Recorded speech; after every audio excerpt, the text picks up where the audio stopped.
एक तो बात ये है कि भारत के वज़ीर-ए-आज़म नरेंद्र मोदी को रशिया के अंदर जो सबसे बड़ा हाईएस्ट स्टेट डेकोरेशन या स्टेट का अवार्ड होता है, जिसे ऑर्डर ऑफ सेंट एंड्रयू कहते हैं, वो दिया गया है। जैसा कि आप सबको पता है कि इंडियन प्राइम मिनिस्टर का रशिया का 2 दिन का विजिट था, उसके बाद अब वो ऑस्ट्रिया के लिए निकल चुके हैं, लेकिन रशिया में उन्हें हाईएस्ट सिविल अवार्ड जो कि 300 साल पुराना रशिया का अवार्ड है वो दिया गया, जिस पे इस टाइम पूरी दुनिया डिस्कशन करती नजर आ रही है। पाकिस्तान हमारे आजकल के जो प्राइम मिनिस्टर साहब हैं वो रशियन प्रेसिडेंट के साथ खड़े हैं और वो हाथ मिला रहे हैं, वो आगे बढ़ गए, तो वो जी बिल्कुल। तो क्या कहेंगे आप? देखिए, नहीं, इससे आप ये तो कुछ भी नहीं।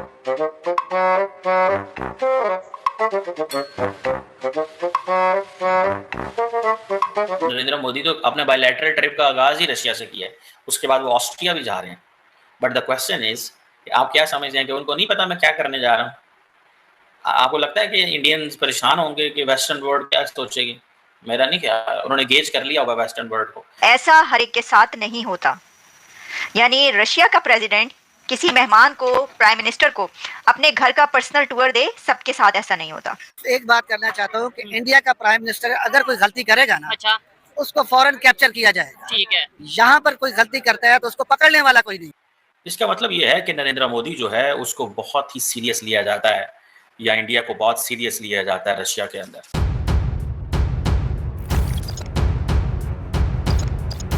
दोस्तों, रूसी राष्ट्रपति व्लादिमीर पुतिन ने प्रधानमंत्री नरेंद्र मोदी को रूस के सर्वोच्च नागरिक सम्मान ऑर्डर ऑफ सेंट एंड्रयू दी एस्पोटल से सम्मानित किया। प्रधानमंत्री ने राष्ट्रपति पुतिन को धन्यवाद दिया। उन्होंने कहा कि यह 140 करोड़ भारतीयों का सम्मान है। यह भारत और रूस के बीच सदियों पुरानी दोस्ती का प्रतिबिंब है।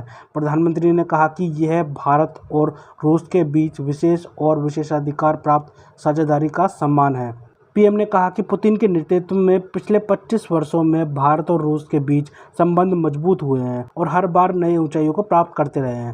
प्रधानमंत्री नरेंद्र मोदी ने भारत और रूस के लोगों के बेहतर भविष्य के लिए बात की। उन्होंने कहा कि सभी क्षेत्रों में संबंधों को मजबूत करना होगा। आज कई महत्वपूर्ण निर्णय लिए गए, ऐसे निर्णय जिनसे न केवल दोनों देशों को बल्कि पूरी दुनिया को फायदा होगा।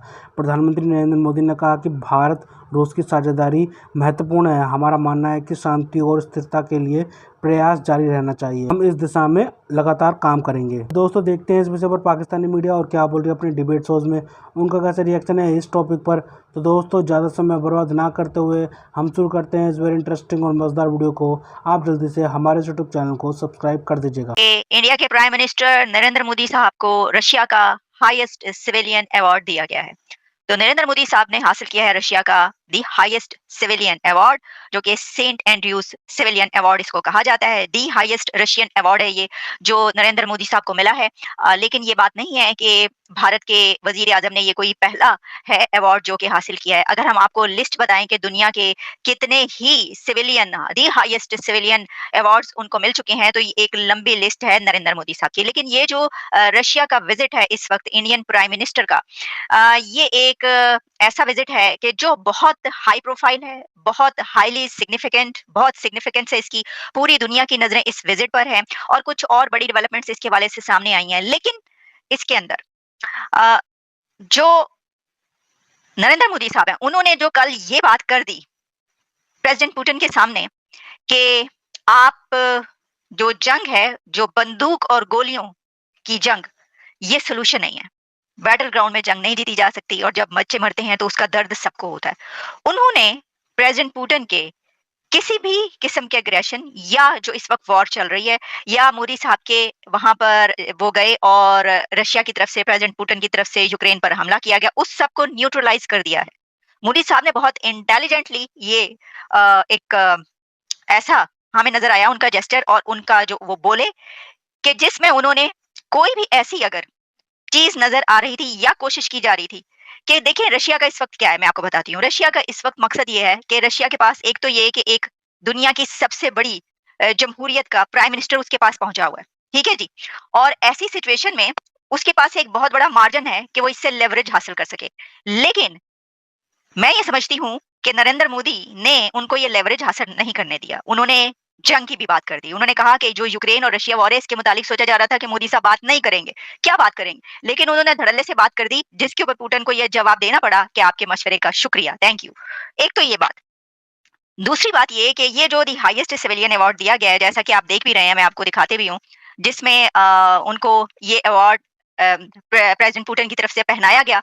और फिर उस वहाँ पर जो ये सेरेमनी थी, बड़ी ज़बरदस्त सेरेमनी थी ये, जिसमें काफ़ी लोग मौजूद थे। इसमें हमने देखा कि इंडिया के external affairs minister doctor Jaishankar भी मौजूद थे, फिर अजीत डोवल साहब भी मौजूद थे। बल्कि इस पूरे जो ये विजिट था, इसके अंदर ना सिर्फ ये कि मोदी साहब तो नजर आते ही रहे हर जगह पर, लेकिन उनके साथ मीटिंग के दौरान और खास तौर पर जो बायलैटरल टॉक्स और ये वाली जो सेरेमनी थी, जिसमें आप प्रेसिडेंट पुतिन को, नरेंद्र मोदी साहब को ये अवार्ड पहनाते हुए देख रहे हैं, इस जगह पर भी हमें डॉक्टर जयशंकर और अजीत डोवल बैठे हुए नजर आए। नहीं तो ऐसा तो दूसरे कंट्रीज में देखे ना, आप इंडिया के प्राइम मिनिस्टर रशिया के हैं, उन्हें हाईएस्ट सिविल अवार्ड, वहाँ का जो रशिया का हाईएस्ट सिविल अवार्ड है वो दिया गया है, प्रोटोकॉल दिया गया प्रॉपर। उन्हें रशिया के जो प्रेसिडेंट पुतिन है वो बाकायदा तौर पे उनसे मीटिंग कर रहे हैं, अपने फार्म हाउस में मिल रहे हैं, और बहुत सी चीज़ों पे ऑयल के ऊपर बात हो रही है। इंडिया अगर रशिया से ऑयल ले सकता है, उन्हें सिविल अवार्ड मिल सकते हैं, हाईएस्ट सिविल अवार्ड, हम क्यों नहीं ऑयल ले सकते? हमें अवार्ड तो चले छोड़ ही देना।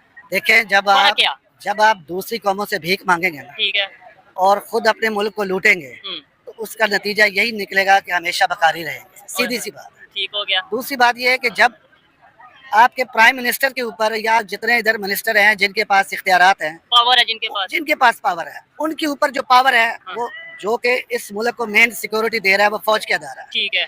जब फौज का इदारा ही इनका एहतसाब नहीं कर सकता, अच्छा, तो कौन करेगा? नहीं वैसे उस अदारे का काम एहतसाब करना शायद नहीं है, मतलब देखने वाले बताइएगा, उसका काम तो अपनी ड्यूटी देना है। बाहर के मुल्कों में जो भी इदारा होता है उसके ऊपर दूसरा इदारा चेक एंड बैलेंस रखता है। वो तो हमारा जो सा जस्टिस सिस्टम है या कोर्ट या अदालतें, उनका काम है सारे इदारों के ऊपर चेक एंड बैलेंस रखना। लेकिन जब आपका एक इदारा, ये इदारा इस तरह का है कि इस वक्त नॉर्मली तौर पर तो यहाँ जमहूरियत नजर आती है, लेकिन मैं नहीं समझता कि है। ठीक है, पाकिस्तान में डेमोक्रेसी नहीं, फुल डिक्टेटरशिप है, आर्मी के अंडर मुल्क है, जैसा वो चाहते हैं वैसे ही होता है, क्योंकि पावर उनके पास है। ठीक है, मैं नहीं समझता कि किसी पीएम के पास कोई पावर है। ठीक है, आर्मी चीफ के पास सारी पावर। लेकिन हमें वहाँ से, उस अदारे से ये सुनने को मिलता है कि भाई उनका सियासत से कोई ताल्लुक नहीं है। अक्सर वो ऐसी मतलब ये कि स्पीच भी करते हैं, स्टेटमेंट भी देते हैं। मुझे बताएं, चलें ये चीजें तो हमारा इंटरनल मैटर है ना, मुझे एक मिनट मौका दें। क्या वजह है कि दूसरे कंट्रीज में आपको क्या लगता है कि इख्तियार प्राइम मिनिस्टर के पास होता है? जैसे मैं बार बार जिक्र इंडिया का इसलिए करता है कि वो नेबर है, दूसरे नंबर पे हमारे साथ सफर स्टार्ट हुआ। सिर्फ एक बात करना चाहता हूँ कि इंडिया का प्राइम मिनिस्टर अगर कोई गलती करेगा ना, अच्छा,